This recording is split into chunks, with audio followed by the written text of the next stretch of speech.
And we're back with the Vacuous perspective. I'm Val, joined always by my co-host and partner in crime, Nate. How's things? G'day, Val. I'm well. Didn't get hacked this week? Did you get hacked? I'm a victim. You're a victim. Oh no.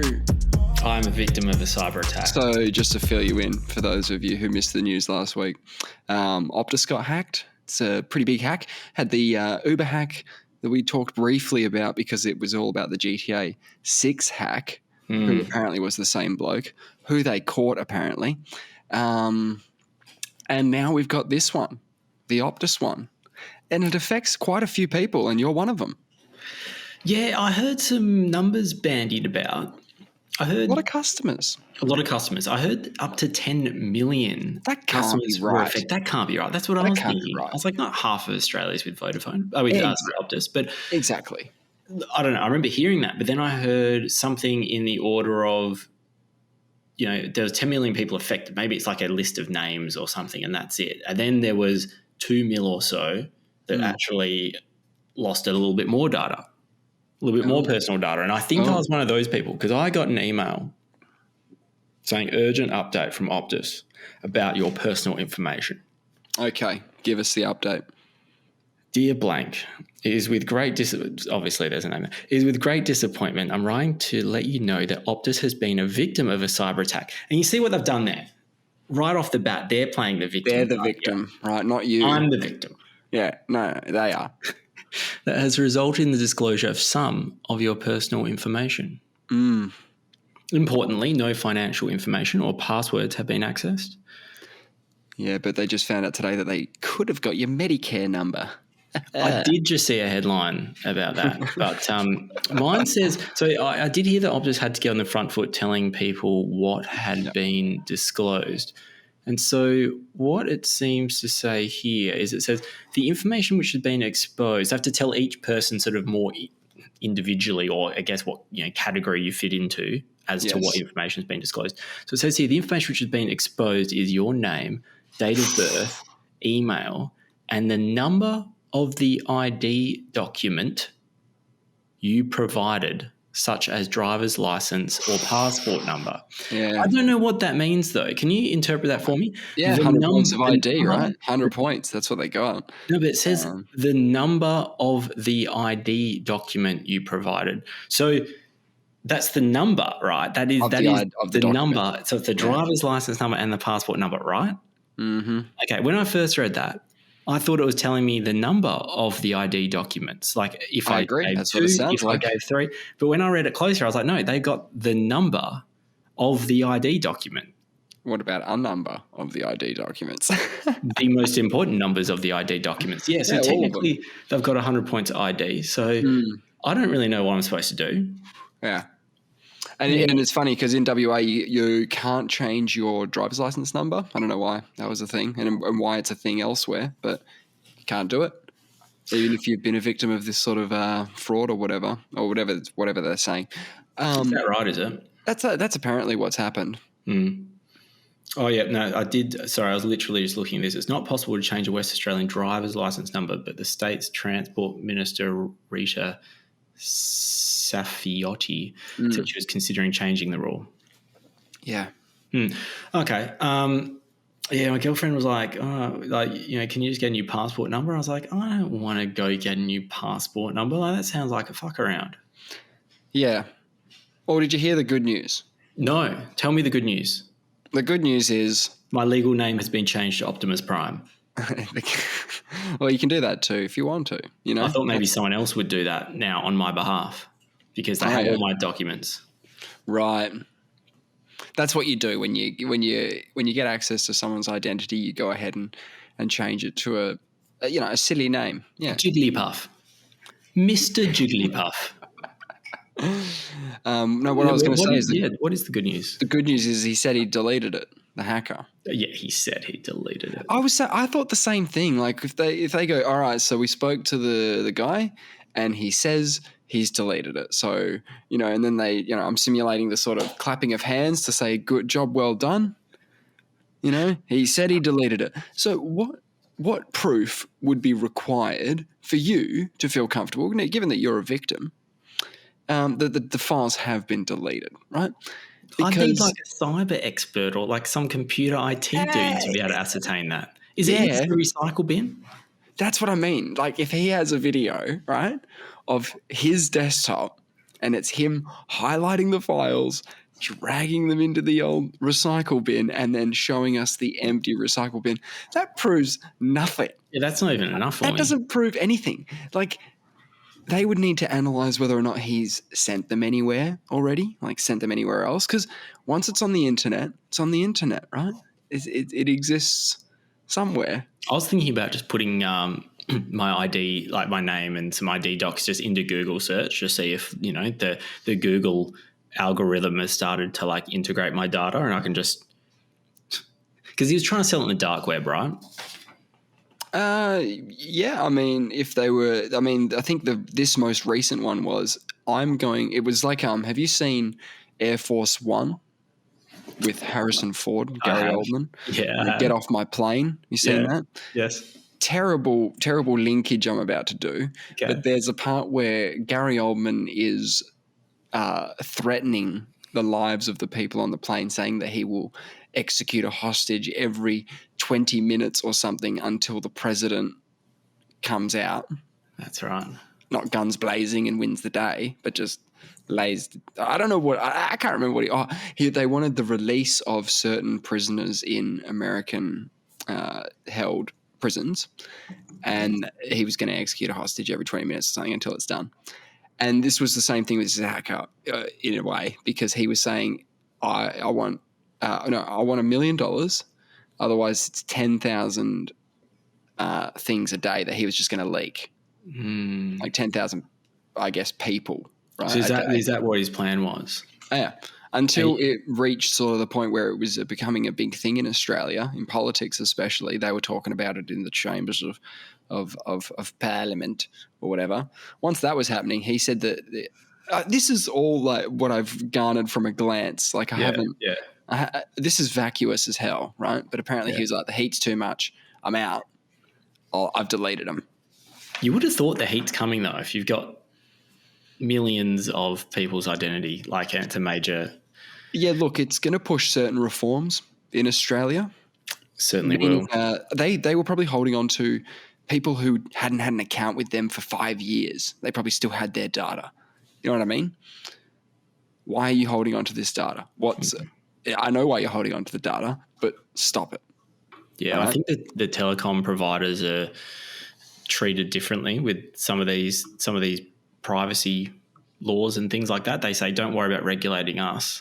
We can handle ourselves. Yeah, which sure. Is and so I understand that this was Optus claim it's a sophisticated attack, and that's what it says in my email.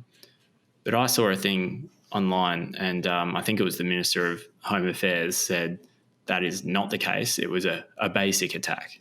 Like a brute force. I guess so. Maybe a phishing sort of thing. Got in. I don't even know what that means, but apparently I think she was using layman's terms and saying Optus left the window open. That's not good, is it, when you have that many people's data? And the data is very, very easy to steal once you have access to it, because you can get huge amounts of it very easily. So if you break into a bank and there's gold bullion, you can only carry so much gold bullion, right? It's a physical thing. Data's like, I can get the data of 10 million Australians onto this thumb drive. Yeah, and it's sort of packaged in a way that makes it easily transportable. In that they are small files that contain a lot of information, but they're not like, it's not a gigabyte per person. We're not talking about heaps of data. No, well, I don't know how much it is, but it's not much. Yeah, when it's simply text like that, it's probably not much at all, is it? Maybe some pictures. I doubt they wouldn't have a picture of my driver's license, right? Possibly, possibly. It says they have the number of the ID document you provided, such as driver. What did I give them? I hope I didn't give them my Medicare number, because then they would have that as well. Yeah, I don't really care if I had the Medicare number. What they don't have it, man. They deleted it. They deleted No, they it. It's deleted it, okay. yeah. It's So it deleted says here, this ABC News article, and the first line of it is an online account that claims to be behind the Optus data breach says it has deleted its only copy of customers' information and it no longer cares about a ransom. So what I said was true then, I guess. I must have got some good info in there somewhere. He's given up on the ransom. He's dropped the Gary Oldman routine. He wants to jump off the plane and just forget it all happened. And just, I'm stopping now. That's it. You know, I'm going to hack smaller people now, like smaller companies and individuals. Apparently, this account apologised to the 10,200 Australians whose records it claimed it leaked. Yeah, I mean, Whoa. that's nuts, but this seems like, Yeah, why would you backtrack like this? You do something and then all of a sudden it gets too hot a potato to be handling. So Gary Oldman shot the first hostage. And on the 19-minute mark, when he's expected to release another 10,000 documents, or in Gary Oldman's case, execute a second hostage, they're not taking him seriously enough, right? Here comes the next 10,000. He goes, I deleted it all. I feel bad. I don't know how Gary Oldman felt in the moment, but he went way too far with it. I'm out. I'm jumping from the plane. You don't have to tell me to get off. I'm leaving. I reckon he was just a couple more releases away from getting some movement on this. Okay, so more hostages executed. This makes no sense, right? This is why the American stance of we don't negotiate with terrorists thing, right?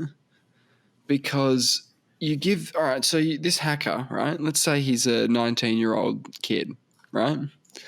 And he's got a pretty nice computer. But he's just thrown this $1 million number out there. Give us $1 million. Doesn't seem like much, does it? 10,000 people every day till you give me the mill ball. I'm surprised they didn't pay the mill. Yeah.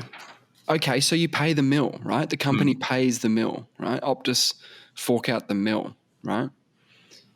He tells them, yeah, cool, thanks for the mill ball. I've deleted that. Cheers. Now he's got Optus mill ball money to further his enterprise, to make it bigger, to go bigger next time. To hack the next major corporate telecommunication provider. And if you were the next telecommunication provider that got hacked, you'd be looking at Optus going, look, you fucked up, but you paid him. You gave him the means to continue this in a way that is now going to fuck everybody. But maybe he'll get out of the game. Yeah, that's what you hope. One heist. I reckon successful heist. As a sign of goodwill from Optus, that yes, you did delete the files, give him 500 grand, right? Half, and just say, don't do it again. Like, good job. Yeah, because now he's on the bones of his ass. Give him a job. He's been working at this one thing. He thought he'd get a payoff.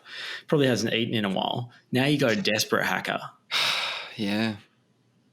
He's just gonna rejig the game. Yeah, so I think Optus should just give him a job in their cybersecurity team because it's lacking. Plug the hole. Yeah. Just do that movie Catch Me If You Can, the guy who was forging documents. It's Tom Hanks chasing fucking Leo. Who's the main character? It's DiCaprio, isn't it? It's DiCaprio. And once he got caught and went to jail and whatnot, I think he served some time, got out, and then he became like really, really well paid for being an anti-fraudster, for helping them create documents that can't be forged and fucked with. I always feel like going into cybersecurity is like being a Jedi, and then being a hacker is like being Sith. Yeah. There is an opposing sort of thing going on. Yeah. The light and the dark, using the Force for good or for evil. Well, it's not even for good. It's for defense. It's a defense, not an attack. And the other guys are attacks. They're not about D. Until I watched some. Who is it? There's some guys online. There's like a YouTube dude that hacks the hackers. There's probably a few of them. Heaps of them. Yeah. Yeah. I was watching one the other day, and he was in the security cameras of the very place that was sort of hacking. So he had visual on him as well as everything else. Yeah, so he knew when he was talking that he was talking to a specific person in that office. It's pretty amazing. And he gets all their details, and then they get freaked out. Yeah, because he can fuck with them. Yeah. Yeah. And I love that. I'm all for that. Right? They're hackers. Sort of white hat hacker, they're called. So he's not even hacking really. He's just using the technology that they're trying to use against him, against them. It's just it's a backdoor. And I'm all for it. Oh yeah, it's good fun. I watch a lot of that sort of content where they get into their systems.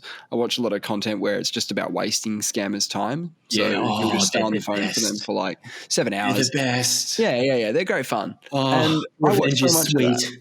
I watch a lot of that. And like the guy who does it a lot, he comes from a good place because I think his grandma was scammed for quite a bit of cash. And he sort of used that as a way of like, justifying. Well, no, just more like just wherever he can throwing a spanner in, you know? If he can take up their time, he's saving someone else from potentially being scammed.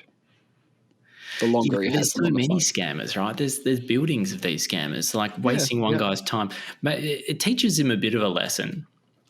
But he's not going to get out of the game of hacking, right? He has one bad day at work where he got hacked.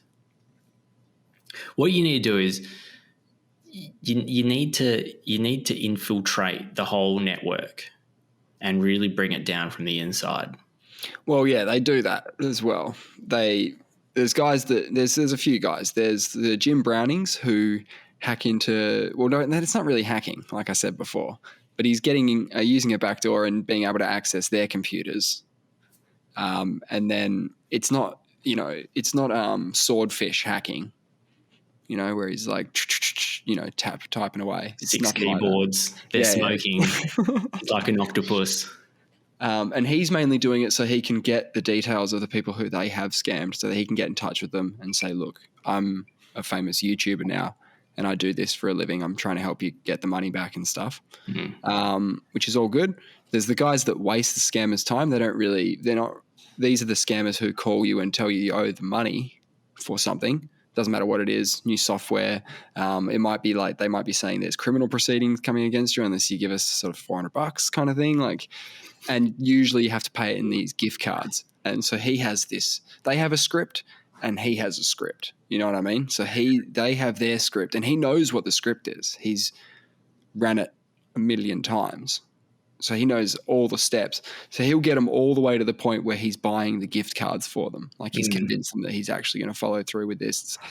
It's like the third day that he's spent with them because most of the time he's just wasting their time. Yeah, he's almost there. So he's dangled the sale. Yeah. And then at the critical moment, he'll just get them to watch his computer again. He'll get them to be like accessing his computer, and then he'll just type the numbers into the redeem box and just be like, bang, did you get that? And they go, no, stop doing that with the cards. No, we need that. We need those numbers. That's the whole scam.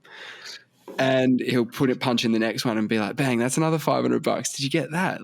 And they're like, no, we're not getting any of this, and he'll just continue to do it until he's out of cards. And then they'll say, no, you need to go back tomorrow. And he'll go, all right, I'll go back tomorrow. And he's doing this all with an old lady or an old man voice. He's got a voice changer so that it's more convincing that he's like not literate with computers and, all that sort of stuff. It's really, really good stuff. But see, that again, that's only wasting one hacker's time for multiple days. I need something that's more nuclear. Have you heard of this? Agreed. Have you heard of the Stuxnet virus? No. It is the most expensive computer virus ever made.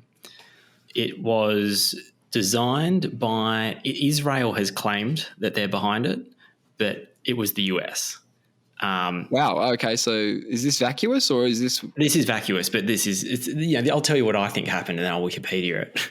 This is how we do things now. I've realised because no fun just looking at the Wikipedia. No. So Iran, likes to enrich uranium for their nuclear bomb, their nuclear program. Do they have nuclear power as well? Because it could be two things going on. Yeah, but they're not open with the way, they're not transparent, and Israel doesn't trust them at all because apparently Iran and Israel are like mortal enemies. I don't really know I don't Yeah, really know the right. backstory, but, Not fans. All right. Israel, obviously aligned with the US, does not want Iran to get to the point where they're enriching uranium to the point that they can. Because I think when you're enriching uranium, you have to go a step further than to make a nuclear bomb. You have to kind of go to a certain level of enrichment. So it's pretty clear, I think, when you're going for the bomb. I think it's different when you're going for nuclear material for a reactor, I think. I don't know much about it. But anyway, what they did is they designed a worm virus. I don't know what that means exactly, but it jumps from computer to computer. And it infiltrates the particularly the software that does the centrifuges that is required to enrich the uranium. So what happens is the centrifuges that spin around really fast that essentially distill out the heavier bits from the lighter bits. And so it's what you need it to enrich uranium. I don't understand it. It's crazy, isn't it? This is crazy talk, isn't it? Really? But what they did is the US, or Israel identified that that's a bit of a weak spot in terms of this is the way they can disrupt the apple cart. This is the way they can disrupt Iran from enriching nuclear material. What they do is because the centrifuges have to spin so fast, is that the virus makes them spin too fast or creates some kind of error in the spinach, and they rip apart, they blow apart, and to the point that infrastructure is no longer usable. For ages, Iran could not figure out what was going on because every time the virus doesn't do the same thing every time. So it on the computer screens they're reading, it says it's going 1,000 revolutions a minute or whatever, but it's actually doing 5,000. And so it's like the software's been had, but it doesn't do the same error every time. It varies the problem, so they could never figure out what it is. So now they've had to go completely offline.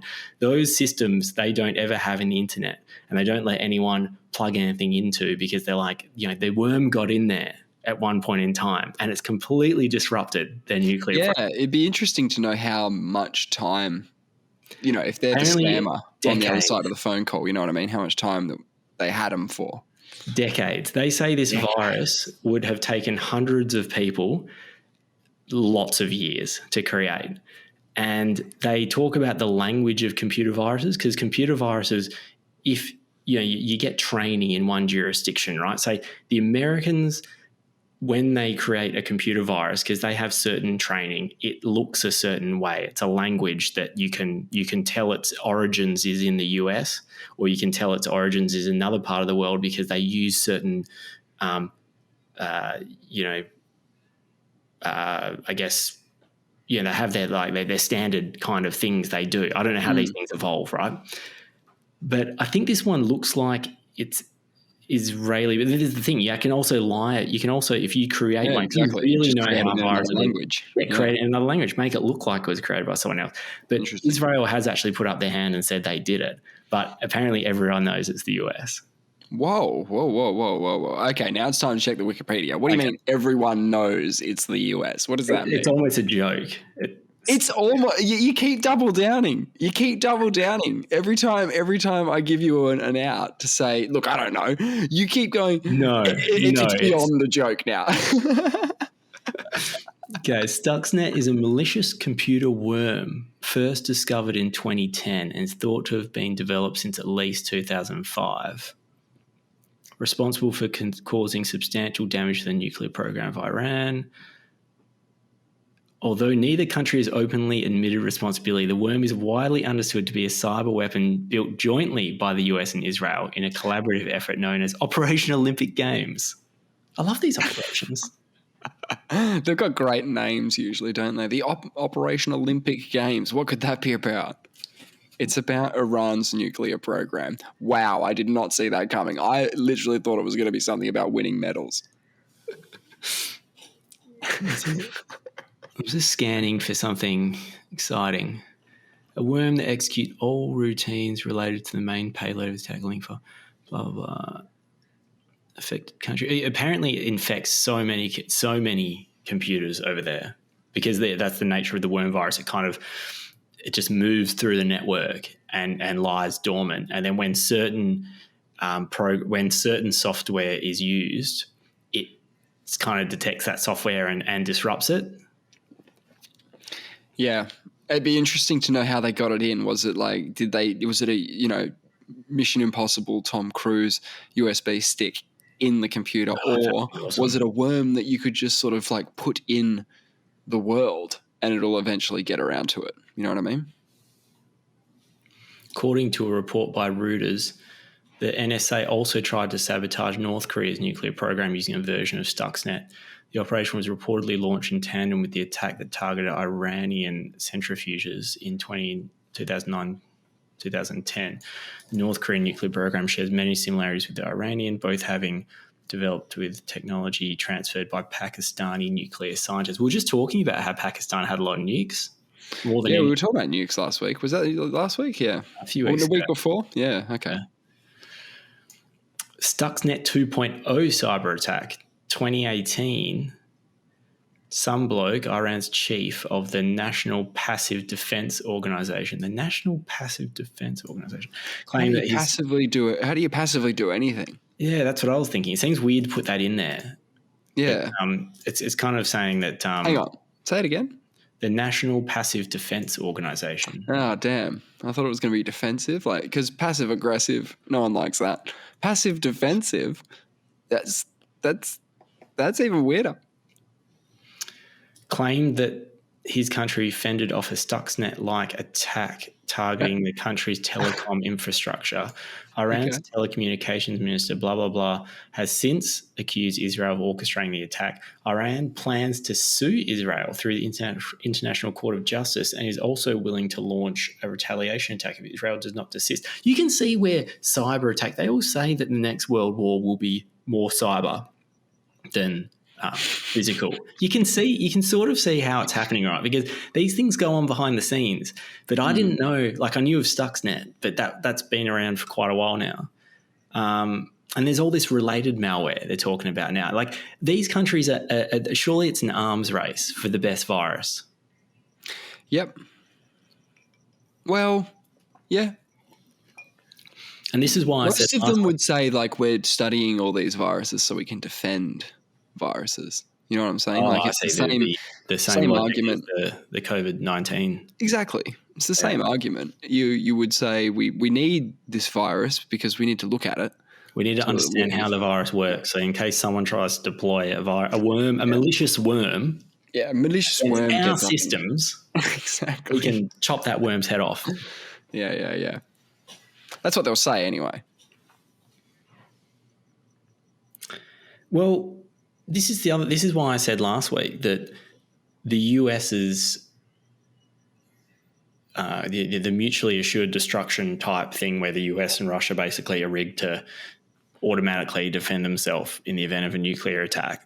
I'm saying that those systems that the US has would have never been plugged into the internet. They're going to be standalone. Yeah, they're not going to let people at first, because if something's connected to the internet, then I find it very hard to believe. Access. I find it very hard to believe that the computers that run the centrifuge were ever connected to the internet. I find that hard to believe.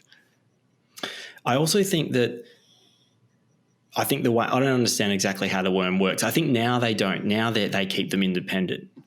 But I think at the time, people just didn't really know how effective viruses could be at moving from computer to computer. So maybe when you have a network of computers, you only need one computer in the network to be affected. It's quite amazing. When you said the next war will be cyber, I was thinking more like RoboCop with purple lasers or something. But no, it'll be more like Tron, but without the people in there. Quite boring. Apparently we'll know when there's an attack. Apparently the most critical thing is they attack the power infrastructure. Right. Can you imagine what happens to the economy when you take out power? You take out the power grid?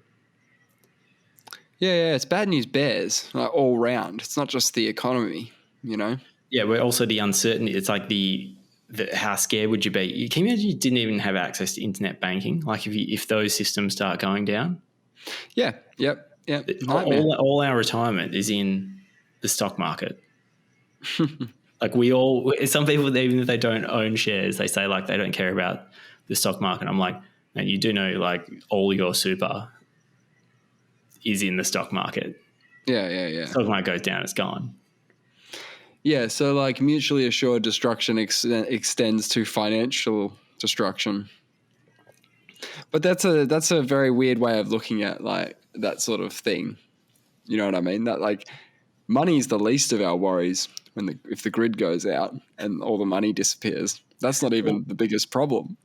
You know who's going to be the best when the grid does go down and money's not so much of a thing? I mean, obviously there's physical money, but who has physical money these days? It's going to be that red paperclip guy, the trader. He can see value, right? He will own all the shit because he's a scumbag. Bro, he's a scumbag. All right, and I'm going to say it here on the podcast first. He's a fraud. All right, the guy's a fraud. Yeah, believe me. Trades. We went over the trades last week. They were bullshit. You know. At least 3 of those trades, the guy knew he was getting fucked, and he didn't care. How do you know? You think that they were in on it, that they were part of the... What I'm saying is if the world ended tomorrow and red paperclip guy has a red paperclip, he's getting clipped, not anything from me. Like, what is... You got your red paperclip. Yeah, cool, man. Like... What do you want? Oh, I wouldn't mind a handcrafted doorknob. He wants a fish pen. Yeah, and then he gets the handcrafted doorknob. Yeah, no, I don't think people are going to be sympathetic to his cause, or when he starts driving down the street in a Tesla, you know, that's hooked up to a generator that he got. You know, he got the generator. What they should do, put a generator in a car. I suppose that's just a regular. It's a car. Pretty much. Hey, Did you see Kipchoge shattered the marathon world record? Who the hell is Kipchoge? Kipchoge? You don't know? I don't know how to pronounce his first name. It's like eluded or something. ELUID or something. Okay. He's a Kenyan. Okay. And he's a good marathon runner. He's the best. He's the greatest of all time. He's the GOAT. Oh, he's the GOAT. Is he old? He's 37, I believe. That's not old. That's not old in running. Your absolute peak of endurance fitness is at 35. Right. And which is funny because I'm 35, and if anything, my running's gone downhill. not in a good way. Yeah. So he took. You haven't heard of Kipchoge before?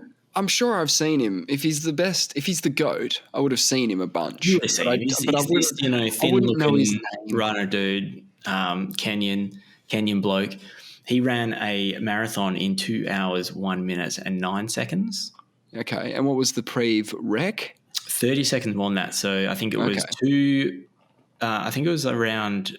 Well, that would make it 2:31. It'll be 2 hours, 1 minute and 39 seconds. I'm pretty sure that sounds about right.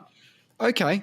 And that's a smashing, is it? That's smashing the world record. 30 seconds. That is a long time. If I count to 30, it is quite a long time.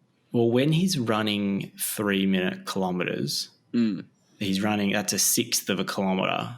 So he broke the world record by, what's a sixth of a kilometre, like 180 metres or something? I need to know how fast these guys are going. You would not be, if you put a treadmill to the speed he's going, there's no way you can even get to his speed. That's what I'm thinking. All right, so can we do the maths right now? Yeah, he's So can you break it down for me as if he ran 100? Because I know how fast a good 100 meters is. A good 100 meters is around 11 seconds. Would be nice. Okay, so if he's running, let's just have to make it a bit easier for myself. If he's running 40 kilometers, marathon's 42.195. That's we know. We're going to get there. 40 kilometers in 2 hours, right? He's running in 1 hour. He's running 20 kilometers. 20 kilometers an hour, right? So in 1 minute, he is okay. Right, 60. Yeah, cool. Okay, is that 330 meters in 1 minute? I think that's about right. I didn't do the maths Wait, here. that seems too fast. 20 kilometers in an hour. Yep. So how many kilometers in a minute then? Okay, so Div 60. yeah, so that is. Oh, why am I struggling with this? This is good content. Look, I should be able to do this, but feeling the pressure. No. 20 kilometers an hour. Let's go back to that. 20 kilometers an hour. So he's doing 20 kilometers in 60 minutes. Okay, so he's doing 1 kilometer in 3 minutes. Yeah. That's what I said before. Sorry, we're back. I said this I said he was doing 3 minute kilometers. I said, okay, so do 1 kilometer in 3 minutes. So he's doing 0.1 of a kilometer in, okay, so like 3 minutes is 180 seconds. So 18 seconds. He's doing 100 meters in 18 seconds. Is that your final answer? Yeah. I haven't got a calculator. I believe him. All right, 18 seconds. That's pretty fast. That's pretty fast because I know that when I do a full blown 100 when I was like in the athletics. So I was like maybe like 14 or something. You'd be looking at around 15 seconds, but you probably would do it in less than that. Like my best was 12 and a half. That's pretty good. When I was about 15. That's pretty good. Do you think could you beat your 15-year-old self in a running race now? Like if it was 100 meters go? Oh, I don't know. Would you smash him? No, I wouldn't. I reckon I might get done. I might get done, yeah. You might get done. By my 15-year-old self, yeah. Wow. I would smash my 15-year-old self. Actually, no, I wouldn't. But you don't even know what would happen if you opened up into your fifth gear. It's the baseline is forgiving for me. You've been stuck in second gear for the last 20 years. Yeah. Your body wouldn't even know. I reckon bolts would just be flying off and bits would just be snapping. Yeah, no. See, 100 meters in 18 seconds doesn't sound fast, but it does. When it's back to back, there's no break. Yeah. It's for 40 kilometers you're doing that. Yeah. Yeah, that's you got to do that race, that 100-meter race 100 times. Is that right? Hang on, it's more like it's times 10 times 4, so 40 times. So 400 times. 400 times. Yeah, you have to do it 400 times consecutively at that speed. That is a lot. Yeah. So he knocked off 30 seconds, which on this basis, it's pretty close to 200 meters. Now, he's the guy that ran a sub 2 hour marathon. So a lot of like statistical people and exercise physiologists and things said that it is physically impossible for a human to run a sub 2 hour marathon. Right. He went out because he was the world champion. He's won the last 2 Olympics games. He won in Tokyo last year. Yep. So I think it must have been 2 years ago or so. He ran not in competition, but he set up a run and managed to run a sub 2 hour marathon. He did it in 1:59:40. Okay, so now do they have to like rewrite the books? A little bit. But that 1:59:40, it was a little bit artificial in that the track, like normally a marathon goes around a city and it's kind of like a bit varied and there's corners and stuff like that. This one was basically a 10-kilometer stretch in a straight line, completely flat. And then he turned around after the 10Ks, ran back, and he basically did 4 laps of that. I think that's how it works, something like that. It could have been maybe it was a 5K stretch and he did more laps, but very few corners. And he had pacing teams. Really long beep test. Oh, yeah. It's just a super long beep test. And the things he had to help him is he had a shoe with a carbon fiber plate in it, which apparently increases efficiency ever so slightly. But I think that they're either going to outlaw them or they have outlawed them. But I know people that buy them. I know runners that buy them now. Yeah, so a guy sets a world record in the swimsuit from the 2000 Olympic Games, like the cool suit. You know, a guy sets a world record. Yeah. And then they ban the suit. The record stands. I know, because they didn't get on. It was legal at the time. Exactly. I should put little asterisks next to those because some of them won't get beaten. It makes you wonder why there's even like these improvements allowed at all in sport. It's because the regulation doesn't catch up quick enough. No, but like if the intent is to receive a performance boost from a piece of apparel or whatever, it's not in the spirit of the game, is it? Not really, but like, should UFC fighters weight cut? I don't think they should. I mean, that's not. I don't think that's in the spirit of the game. In a way, you're lying. You're cheating the weight. I think it'd be great if everyone fought at their natural weight. Yeah. But I don't think that'll ever happen because they're trying to get whatever edge they can with the current regulations. Unless the regulations change. Hey. Yeah, but again, this is what I mean. Like, you come along with a shoe. No, like they don't know what to do. The people that run the event probably don't even know you've got this shoe on. They might hear about it after. They're like, oh, Nike has this new shoe that's got, and they're like, is that legal? I don't know. Check the rules. And they're like, well, it doesn't say anything. You can't have like, you can't. Yeah. It doesn't say you can't. Like, you know, he doesn't have any like springs. Like maybe it says like if you got a spring in your shoe, you can't have or something. I don't know. No springs in shoes, guys. But come on. Because the regulation doesn't catch up. And same thing with the outfits. They're like, oh, well, you can wear what's bathers anymore? Like, what if they want to wear bathers all over their body? You know, can we stop them? But anyway, yeah, like, can you stop Michael Klim from shaving his head because he said it gave him more like streamline? Maybe there should be an El Natural event where you have to have all your body hair, you know, for a minimum of 5 years. Fair. Even that's not fair. It has to be everyone no hair. Oh. So in this Kipchoge, in the sub 2 hour marathon, this was in Vienna, and the things that are problematic about it are, so he had the shoes. He had a team of elite runners pacing him. So running in front of him, so that like his speed, the wind resistance is quite important. So in an actual event, for example, he broke free with about 35 Ks or so. He was clearly out in front with no one else. Yep. He just had to go it alone. So he's battling with the wind a little bit more than he would have done in this sub 2 hour marathon where he had the assistance of always 2 runners in front of him. Yes. And they also have a car driving in front that was shining back like basically a laser beam on the road, like a laser pointer, to show exactly where he needs to be so he can pace himself perfectly, because your body can only sustain variations. Like obviously to run a little bit fast, like if someone surges and you have to go with them, you're using that's a tactical move by that other athlete, and you might be going into deficit, and they might think that they recover better from surges like that. So they might be surging trying to break you. Whereas when he did the sub 2 hour, they paced it perfectly. So he knew, if I stay on track with this, I just have to stay on pace here and I'm going to break the record.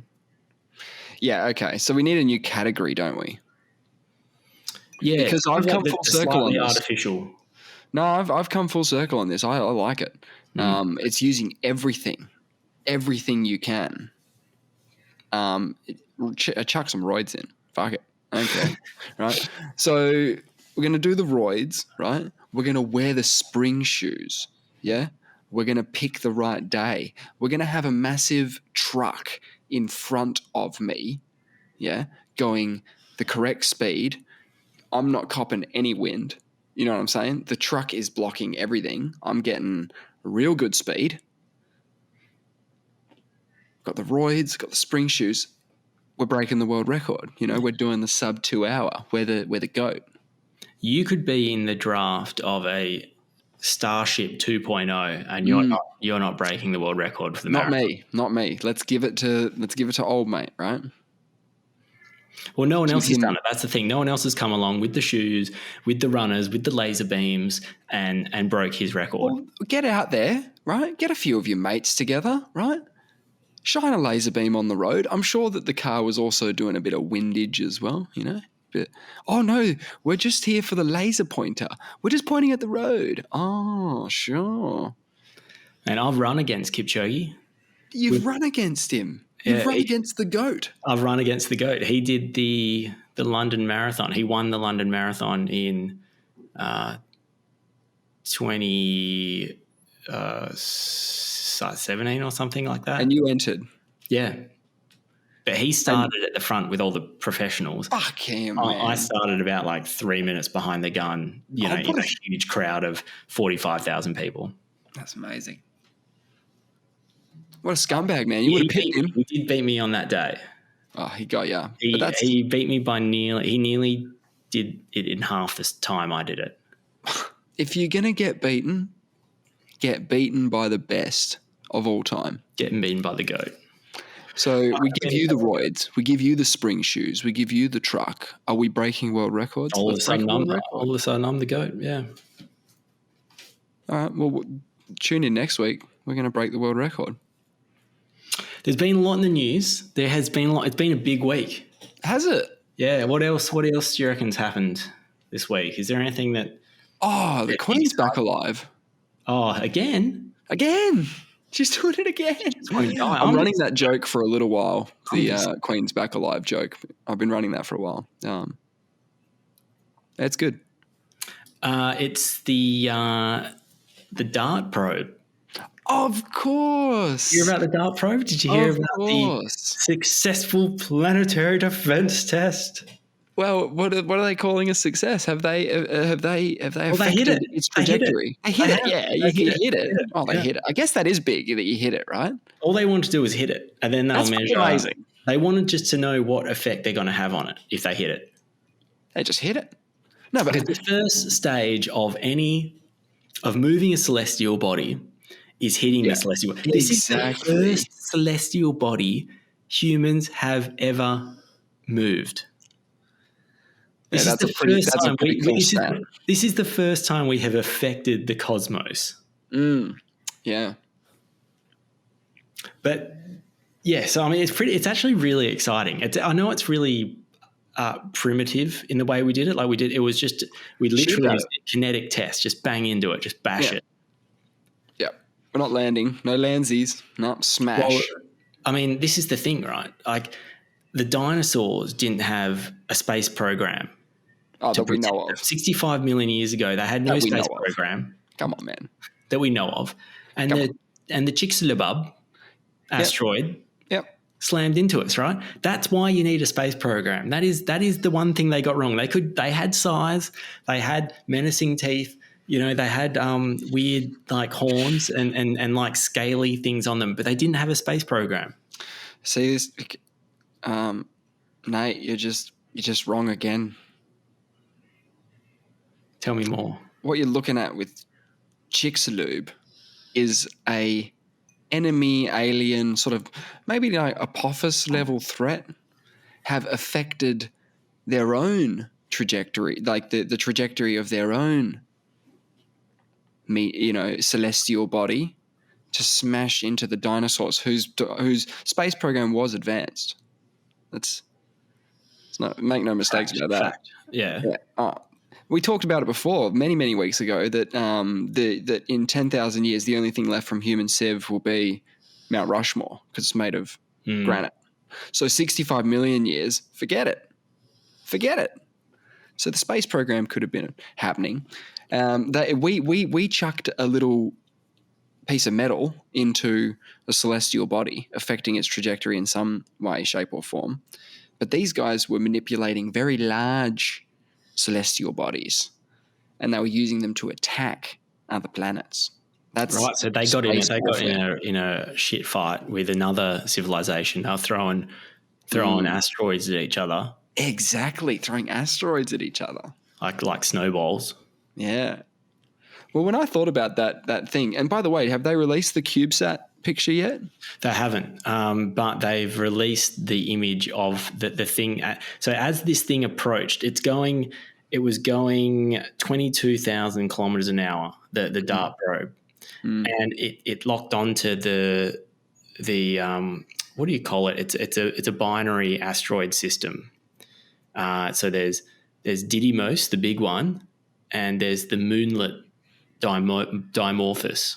Yes. And they're trying to hit the little one, right? They're trying to hit the little one, and the reason being is it's going to be easier for our ground-based telescopes to measure the change of it because it's orbiting. The moonlet Dimorphos is orbiting Didymos. And from Earth and other things we have floating around in space that can measure things, they can it at the moment it orbits Didymos every 11 hours and 55 minutes. Once they do is they crashed into it and they hit it from, I guess, behind because they're seeing how much they've accelerated the orbit. And they were thinking, apparently they were talking about it only affecting it by like maybe 30 seconds or something like that. Of course, it's not going to be a lot. But I think they did it's like 7 minutes or something. So they had a real clean hit. They were like, man, they've imparted a lot of kinetic energy on this thing. Well, first of all, we've come a long way in a few hundred years, from the bow and arrow, shooting things around our general area. Yeah. To straight up shooting celestial objects. Yeah, it is. And they didn't say, oh, what are you going to hit? It's like fucking that thing way out there. Oh, yeah? The big one or the little one? Aiming for the little one. I'll hit the little one. I don't need no big target. Give me the little one. So you haven't seen the footage of it? No, I haven't seen the picture. I did see, I think I saw a thumbnail of it today, but I didn't click on it. I thought maybe we'd talk about it tonight. Yeah. Yeah. Well, it's crazy because as it comes into focus, because obviously they've never had a close-up photo of this thing. They don't really know exactly what it looks like. They speculate it's going to look like a rocky kind of thing. But it goes past Didymos, and you get a good look at that, and that looks wild. It looks like a virus. It's got it's got like lots of knobs hanging off it. It's like grey. It kind of looks weird. And they've already done this. But Google DART probe right now and press enter. Google DART probe. Yeah, Google the words DART probe on your browser. Yeah. It did this weird thing. Like I had an impact. I had an animation pop up over Google. Yeah. Did you see that? That's quite fun. I've seen the image, but I haven't seen this thing. No, when I type in DART probe, I don't get a little. You press enter. You got to search for it. Yeah, no, I pushed enter. There's no satellite flying across your screen?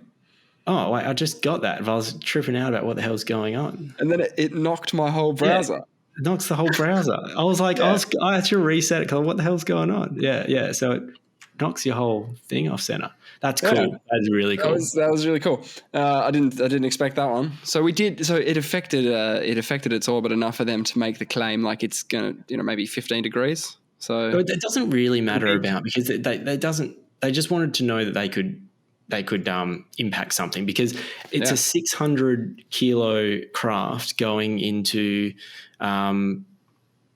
something that how heavy was it? It's hugely heavy. It's like 180 meters across. And this is a golf cart sized spacecraft. So it's pretty heavy. They describe it as a golf cart running into the Great Pyramid. Wow. Which, by the way, we talked about before. They're way bigger than you think. They're bigger than you think. So don't make it think. Don't think that it's like a golf cart crashing into something that's kind of small. It's bigger than you think. But yeah, it's really cool as you get into as the Dimorphos comes into focus and you get the detailed landscape of the boulders and the shadowed terrain. It looks badass. It's crazy that we're able to look at it. Well, this is science fiction stuff, man. We're like we've moved something in space. It's still too slow for me. It's 2022. Blade Runner promised more than what we got. Baby steps. Yeah, We're sending people to Mars. Just be happy. Well, just think about that. Let's get to the moon first, right? Let's get to the moon again first, right? I didn't know there were binary asteroid systems. Look, we've talked about this before, that if something is in space, it's probably in space a fair bit. Moons that orbit the same as, so the same face is always showing, becoming somewhat common in the universe. So all you would have to think of is Earth and the moon on a tinier scale, right?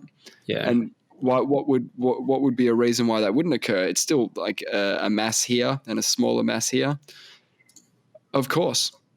You'll have every variation. Yeah. You got dancing galaxies. Yeah.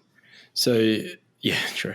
The Lycia cube is the one that you were referring to before. That is doing its drive-by now. So that went from 1,000 kilometers away on when the impact happened. Oh, now it's pulling up. And now it's pulling up about 50 k's away just to see what kind of, I don't know, damage it's done. It's expected to leave a 20-meter crater in Dimorphos. But we'll go back at the same time, they think it could have bits just implanted, just like smash into the asteroid.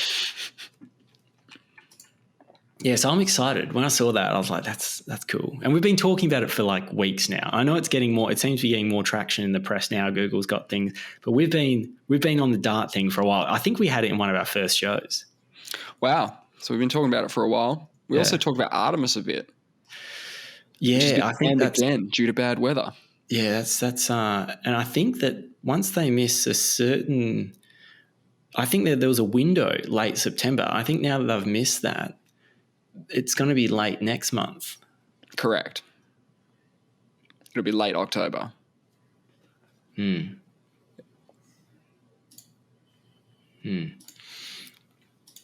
you heard of the Drake equation? Potentially. It's a dude called Frank Drake, who actually recently passed away, which is quite sad, at 92. Right. He's this astrophysicist that's pretty famous. He has this equation for determining how likely aliens are in our galaxy. Wow. What a guy. I know, right? He thinks about the big things. In our galaxy. Yep. Cool. Look it up. Look up Drake equation just so you can get like a flavor for it. It basically combines some really poorly known probabilities into a more informed estimate. So like a lot of these things there's like a lot of the things when he did this equation back in the 60s, a lot of this data, they had big ranges of numbers because they didn't actually know. Like, as you know, like one of the variables in here is the number of habitable planets. Oh, it is the fraction of stars that host planets. Well, first I'll just run through it real quick, okay? Yeah, let's so go. It says basically the one I've got anyway is the number of detectable civilizations in the Milky Way galaxy equals. So that's what we're trying to find, right? The number of detectable civilizations in our galaxy. The first variable is the rate at which stars are born. Yep. The next factor, so that's times by the fraction of stars that host planets. Yep. Times by the number of habitable planets per planetary system. Times by the fraction of those planets on which life occurs. Times by the fraction of life that evolves intelligence. Times by the fraction of intelligent life that develops communicative technologies. Times by the average length of time civilizations are detectable. Fascinating. Yep.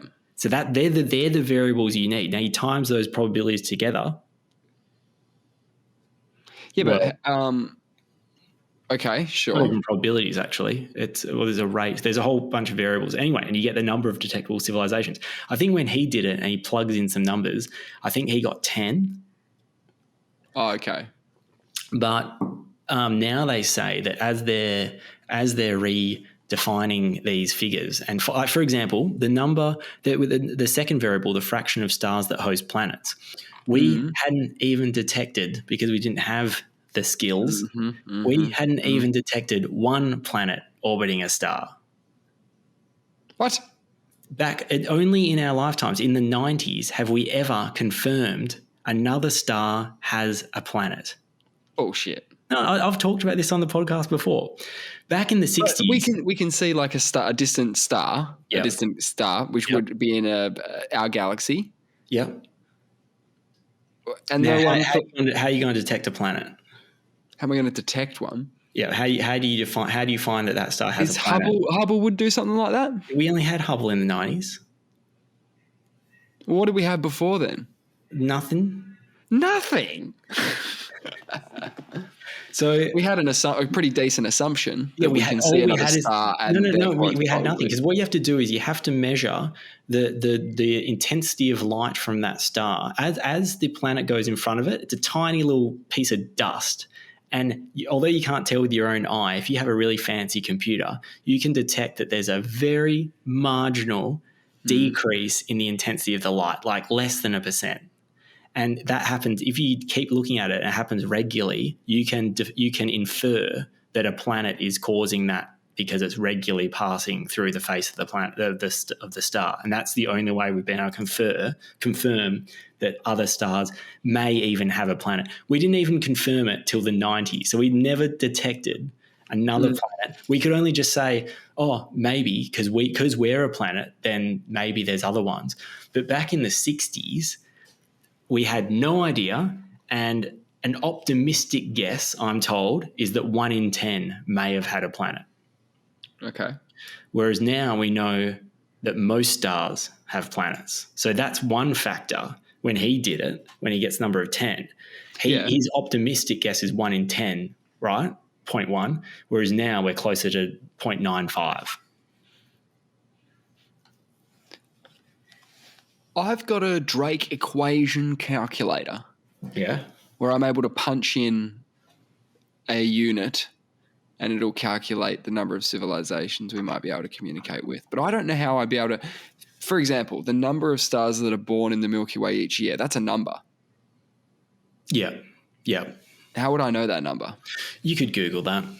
Do you reckon? It wouldn't be very accurate, but there'll be estimates. Really? Number of stars born in the Milky Way. But you want the rate, right? Or is that thing asked for you? Yeah, okay. It's just want the number. 7 stars per year. Oh, here we go. When Drake first formulated his equation, the only term that was known with any confidence was the rate of star formation. Wow. And it says about 30 per year. So that one was a lot. What did you get? 7. 7. Well, this is in the 60s. They thought that that was the only one they had. That's each day. Oh, no, 7 stars per year, the Milky Way. Yeah. Okay. Well, for whatever reason, but that goes to show how uncertain they were stabbing in the dark about how many stars had planets. Let's do a vacuous calculation instead. Okay. Yeah. Hit me. The percentage of these stars that are likely to have a solar system of planets. So I need a percentage here, 90%, 80%. 95. All right, 95%. The average number of Earth-like planets potential suitable for life in the typical solar system. I think the common sense approach is that most systems would have a planet that would have something at the right distance. You think it's 1? Yeah, well, we've got 2 in ours. We've got Mars and Earth in ours. I think that if you're going to have, I think planets are really common. I think the more common, basically pretty much all stars have planets. Yep. I'm going to go out on a limb and say that I think the band's pretty big. I think it's more likely than not, but let's just say 50%. So we'll just do 1, right? What's 1? So you want 0.5? Oh, 1. No, yeah, maybe. So half of them have 1. I think that's super conservative. I'll see if I can punch that in. Oh, look, all the time that you've been saying this, there were values already in these spots. Yeah, okay. And whenever you're semi-agreeing with them, I'm okay with it. Yeah. Because I'm thinking, this is part of but we're doing our own calculation. So we're going to go with 0.5 for that, even though it was 1. But I don't mind it.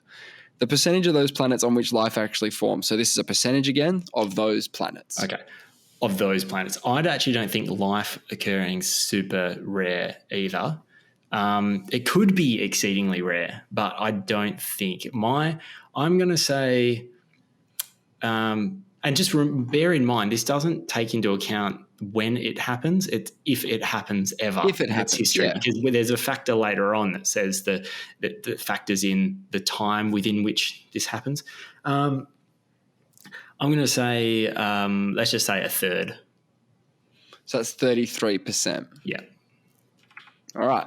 The percentage of life-bearing planets, so that's of this 33%, the percentage of that where intelligence evolves. So this could be a much more difficult thing. Well, you could easily go down the middle, right?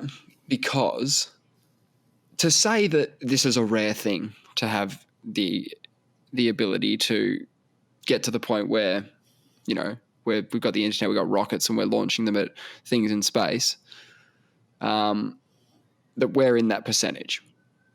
I think, yeah. Although intelligence, I think, seems really remote and unlikely,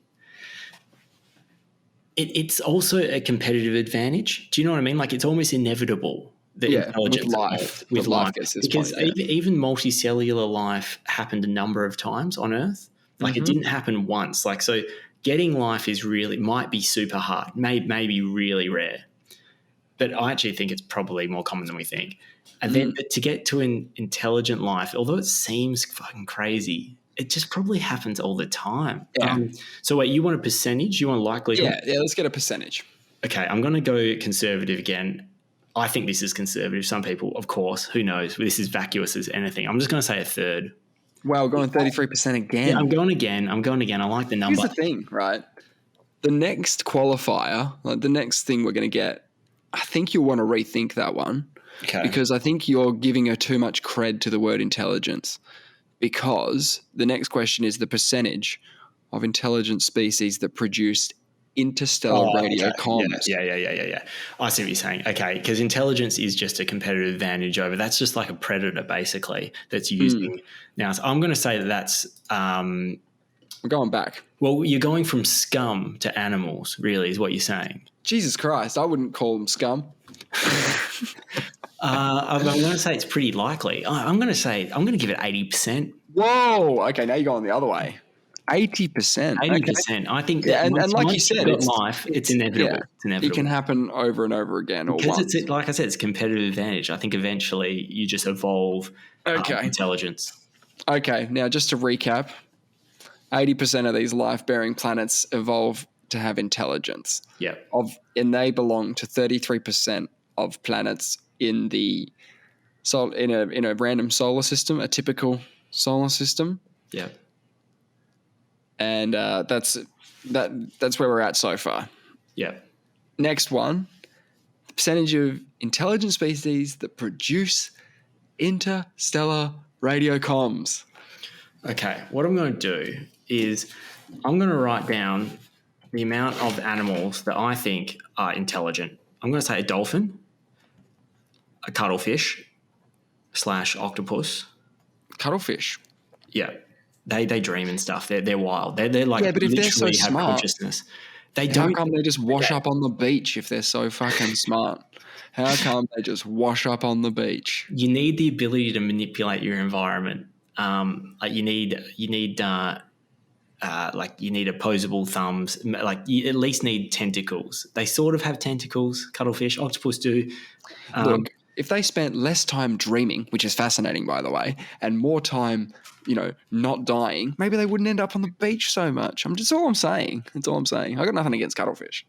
Okay. No, you don't. I've got dolphins, cuttlefish, octopus, apes, and humans. I'm going to say they're my list of smart things, and only one of them has developed radio and things like that. Let's go low. Let's say 10%. 10%. Because dolphins, you don't just need intelligence. You also need the ability, you could have the most craziest civilization of dolphins on a planet. They could have the most crazy cultural thing going on. They could be like, I don't know. They could be like I don't know what dolphins would do if they ran their own kind of agenda, but it would be pretty impressive. But they're not developing telecommunications, right? Not interstellar. No. Because they don't even need it. They communicate, in wild ways. Yeah, but they might still get a little radio off the ground or whatever, or a little TV. They'll get a little TV station going, but they'll never get to the point where they want to communicate with aliens, bro. Man, now we get to the really exciting one. This is very exciting. The average lifetime of a communicating civilization in years now. We're at the very beginning of this. How long will this go on? Last? So we've been detectable since the 1950s. Oh, really? That's what you're saying? Yes, we've had 70 years. So our value of L is 70. No. This is the average lifetime of a communicating. We have to use our. Oh, we have to use a number that we think, right, and not our civilization. The average. No, I'm using us as like that's the only one I can compare it to. Yeah, but this civilization ain't over. No, but are we going to blow ourselves up? Probably. But not every civ will. Of us I know, but I'm just going to use us as the starting point, right? In terms of, we don't even know when we're ending, because if we can figure out if we're going to be here for 1,000 years, it's very different if we're going to be to what we're going to be for 100 years even. And I know that we're just one civilization, but we can you can understand the issues involved in absolutely civilization being able to continue. I'm not very optimistic about this answer. But I think the calculator, by the way, is extremely optimistic about this. In its in the pre-fill, the number that's in the pre-fill is extremely optimistic about this. What is it? It's 100,000 years. They think once you get up and going that you're going to be around a while. Yeah, okay. And that you will manipulate the environment to a point where you can survive forever and in harmony and all the rest. 100,000 years of harmony. 100,000 years, man. There's still an expiration date. It's not that fucking long. That's true. And also you could have a choice to deliberately go quiet if you're worried about other people chiming in. Yeah. You could go to another, I don't know, that seems unlikely. I'm going to go with 10,000. 10,000 sounds good. It's way more optimistic than I thought you were going to be. I think because you went out with that big 100,000 one. No. I don't think that should influence our decision. I just think, because what do you really think? 6,000, 7,000 years? I'm going 10,000 because I feel like I'm kind of giving it a bit of an Egyptian flavour to this. And I know we don't know how long Egypt was around, but it was. I thought it was longer. My understanding is it's longer than 5,000 years ago that the Great Pyramids were built. I'm kind of giving a bit of an Egyptian vibe, and I'm going a 10,000 type, a bit of a longer. We sorted it out. We build some cool shit. I know they didn't have telecommunications. No. But we start space. Once we're spacefaring and all the rest, who knows? Who knows? Now, I can press the calculate button now, but it's just going to spit out a number, all right? So what number is it going to give? It's going to give the number of alien civilizations in the Milky Way we might be able to communicate with. That'll be at current. That'll be now. Yeah, based on our vacuous inputs. I like it. Ooh, I think you need to hit it. I think you need to release it. No, but I need one more piece of information. I wouldn't mind. Would you mind getting this for us? How many solar systems are there in the Milky Way? Oh, I can tell you that. Yeah, let's have that. There is about 100 billion stars. 100? There's over 100 billion. I think that's a small galaxy.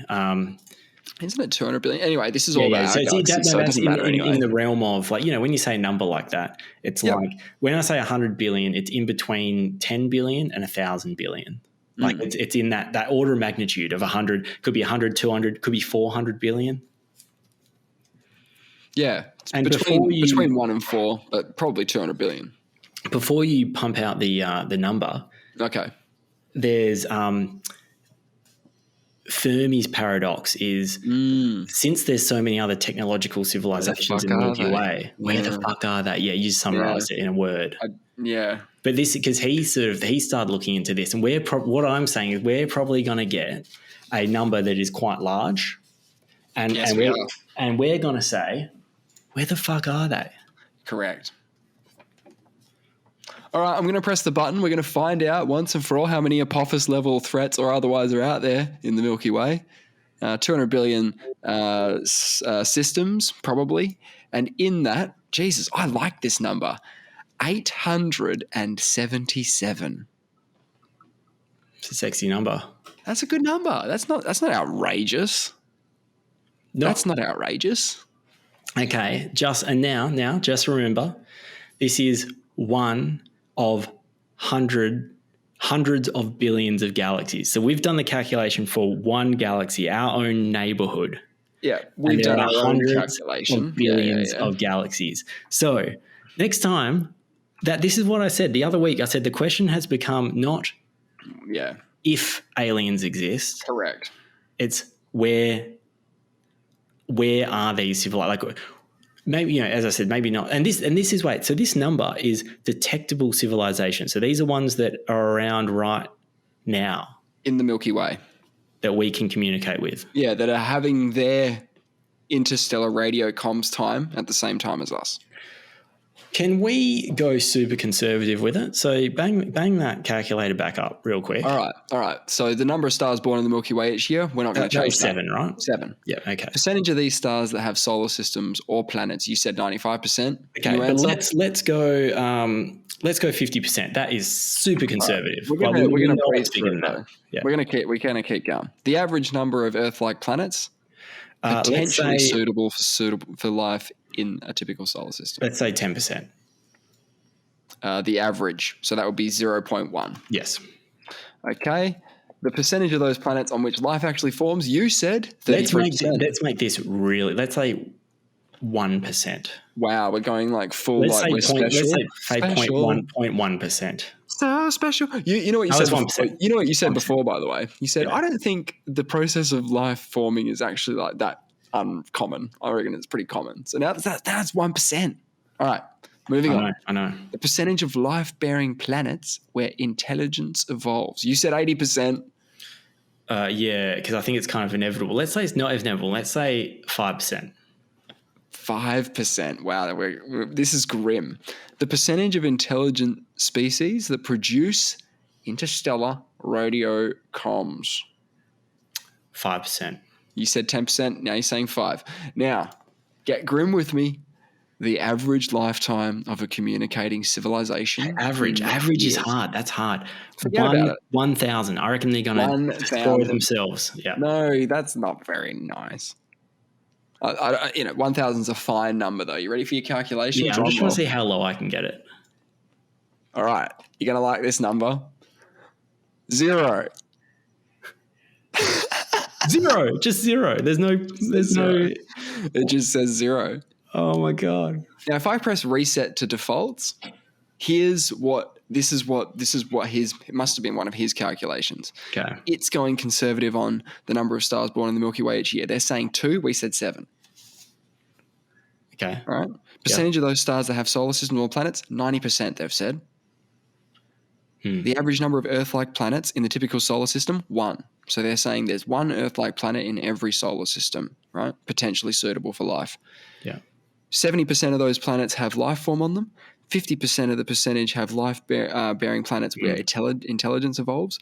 20% of them produce interstellar radio comms, and they live for 100,000 years. Do you want to hear this fucking number? Yeah. 12,600. Well, now, they're obviously very pro. They? There's one in our neighborhood if there's that Where many. the fuck are they? Yeah. They're people we can communicate with. So if that's just – imagine how much life there is out there. This is what I mean about life not being a rare thing. This is life that's gotten the point of communicating. It is still rare. I disagree. We're talking billions of stars. Yeah, that's true. And there's only 44,000 people, because I just updated the estimate, to 7 stars that are born each way in the Milky Way. Now we got 44,000. Yeah, you're saying fraction of planets on which life occurs is, what was it, 50%? Yeah. That means that every planet that you could form life on, or every second one forms life. No, every second one forms life where intelligence evolves. 70% of them form life. Oh, okay, 70. Yeah, that's what. So it's an even bigger one. 70, that's super inevitable. Like, that's a lot of life. Yeah, but that's in a solar system, and a solar system is a big place. You know. Yeah. So Anyway, now the question is, where are they? Right? Yeah. Okay. Fair question. And you've heard, I think you like this one. Carl Sagan has the zookeeper theory, where essentially they're monitoring us, or they can monitor us. They're just keeping tabs on us, but they don't let us know that they're there. It's nice. It's nice.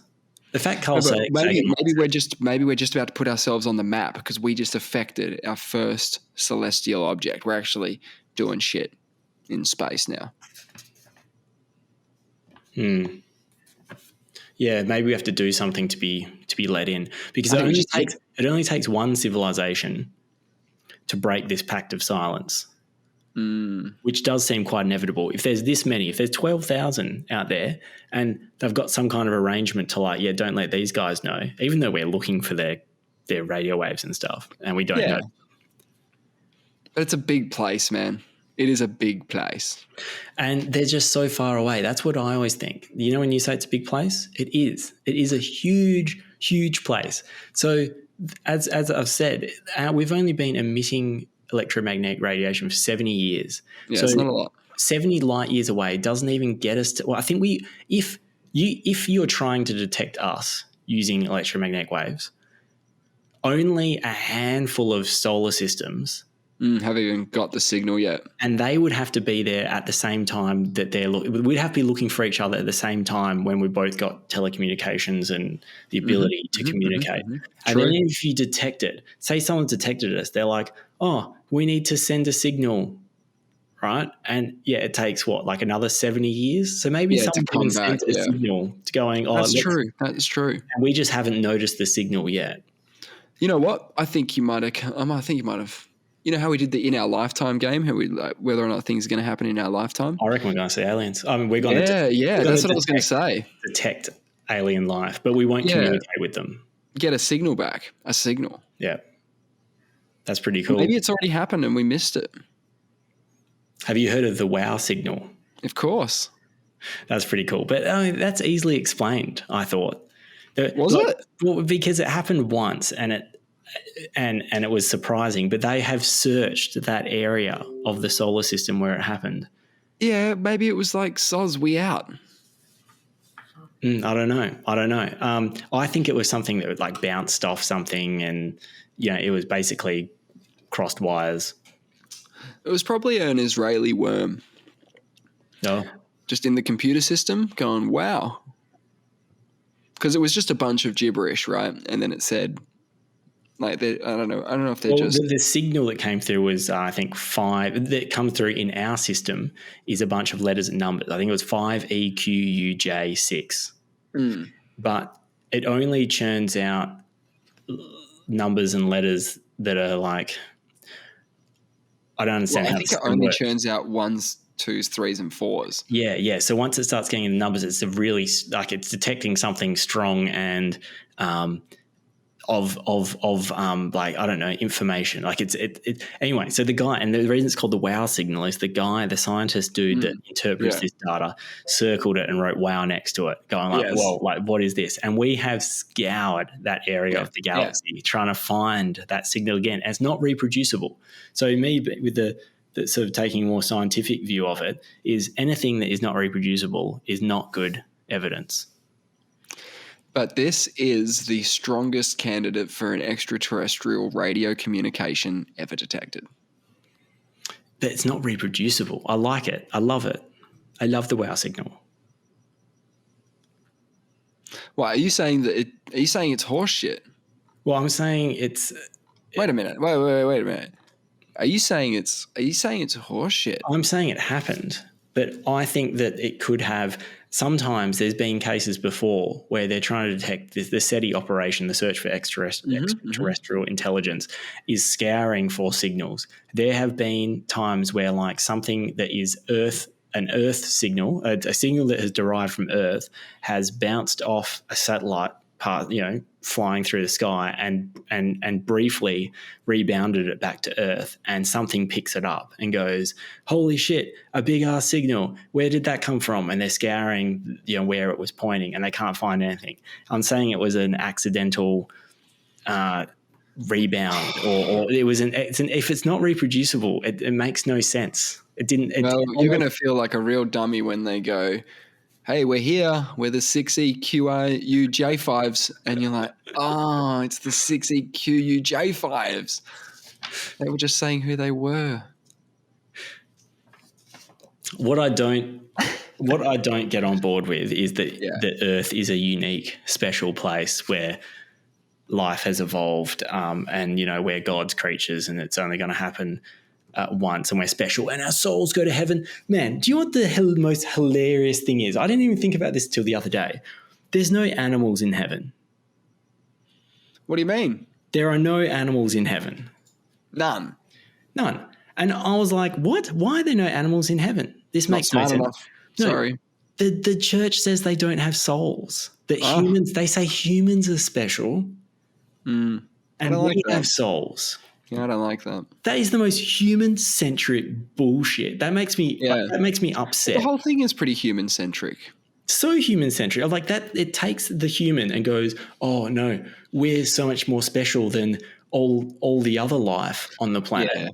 And we got a special place where we live forever. Yeah, soz. Off to live forever now.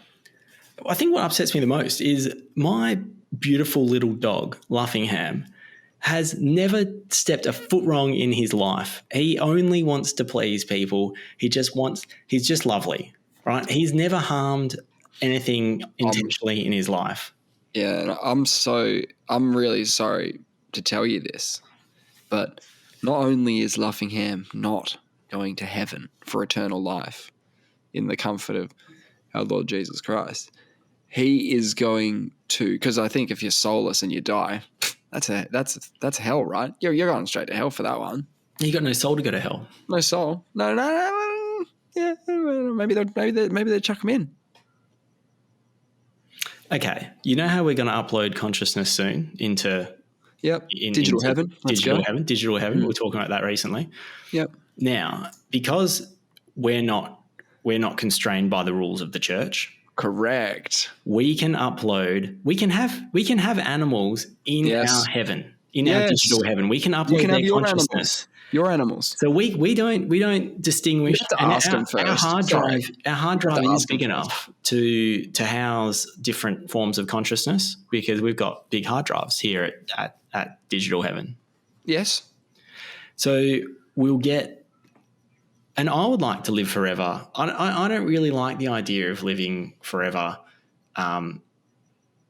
just with other humans because I think that's a bit like very one-dimensional, and humans are like pricks half the time. You want your dog there. You want life. Dog. I want life, but not just life. I want life.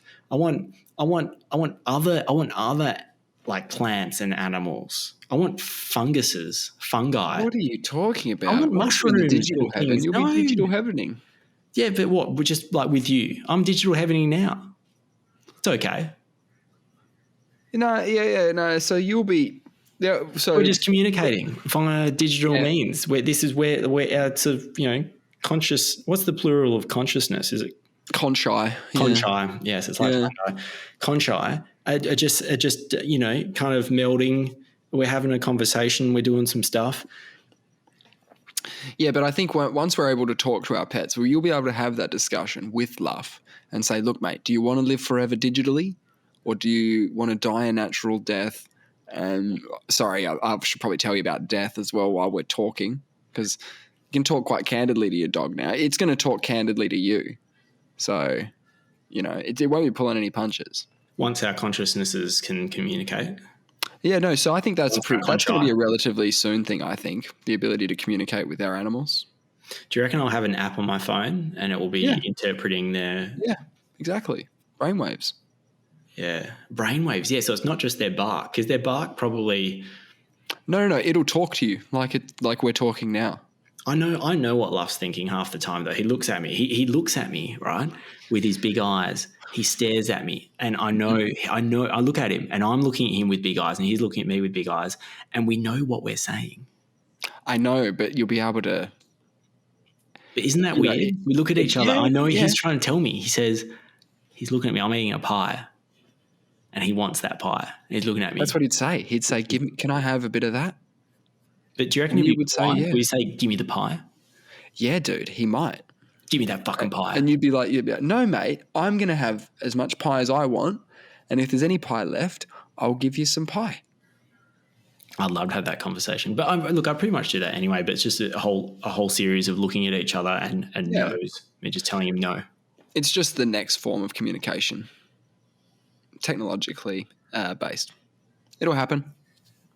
And you'll have to have that chat with him of whether or not he actually wants to live forever as well with you.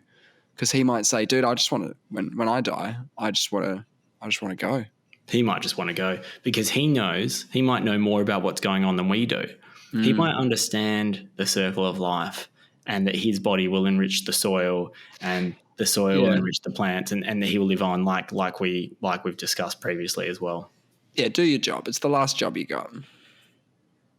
It's an easy job as well. It's quite a lazy job just to let your it's a job you have to decompose. It's a job to have to opt out of. You can opt out of it. What, and just be in formaldehyde and not take it? So you could be cremated. Or you can be in a box. Now, I don't know if you're in the box, are you enriching the soil or does that still not for a while? It's delayed. Is it delayed? Isn't it? Yeah. Does it happen though? Does it end up happening? Eventually. You reckon? Yeah. Okay, I'm fine with that. I'm also fine with cremation. Yeah. I'm also fine with that. So when you burn your body, where does it go? Does it is it just evaporating? Because there's ash that's left, and then is everything else just evaporating? Dust. Are you now enriching the atmosphere? I hope so. I wonder how much carbon we release. No, it's probably a bunch. Probably a bunch. Probably terrible for the environment. The last thing you do is just fuck the atmosphere. It's pretty rude to the environment to chop down a few trees to make a coffin, to put a body in, to deny the nutrients for a little while. But no, we're getting the big stuff done. Talking about Operation Olympic Games, bit of death thrown in at the end there, Kipchoge. Yeah, a bit of aliens, It's been a big week. I've got heaps of other things that are on my mind, but for another week. Yeah, no, we'll do it next time. And thanks for tuning in. Hit us up on the email, and we'll see you next week.